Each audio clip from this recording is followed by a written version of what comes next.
So we talked about the different types of sound treatment, but where do you put the absorption? Where do you put the diffusion? Everywhere? Well, that's just too much. But there's a few specific places we should focus on.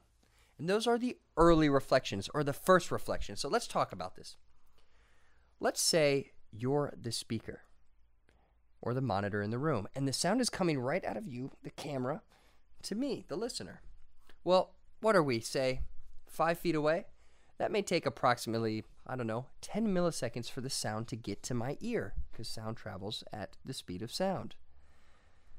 Now, what about when it bounces off the wall over here? So think about it. It's a triangle, so it's going to take a longer distance to go there and then to my ear. So that may take 15 milliseconds. So the picture I just painted is a very realistic situation that happens in any room where a speaker is playing noise. It's bouncing off of things and hitting the sound at my ear first at a certain time, and then a delayed signal is coming to my ear again. What does that do to the sound? That cancels the sound out. It creates phase, it creates distractions, it creates an inaccurate, unstable mess of sound. That's why we treat the room with the absorption and diffusion.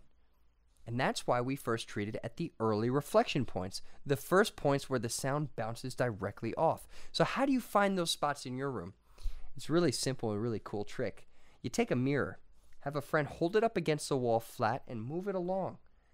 And at the point where you can see in the mirror the speaker, that's where you know the sound is going to bounce right back in that exact spot. Sound is just like light.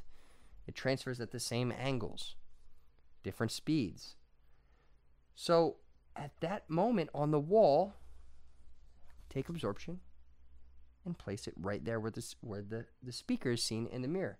Now you move your head a little bit, and all of a sudden it's a little to the left, a little to the right. Make sure you do a big enough space with the absorption.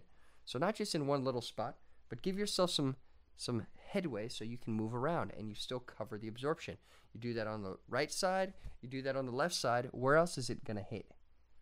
Right above you on the ceiling. You also want to cover your early reflection point on the ceiling. You can do that with absorption, diffusion, or a combination of the two.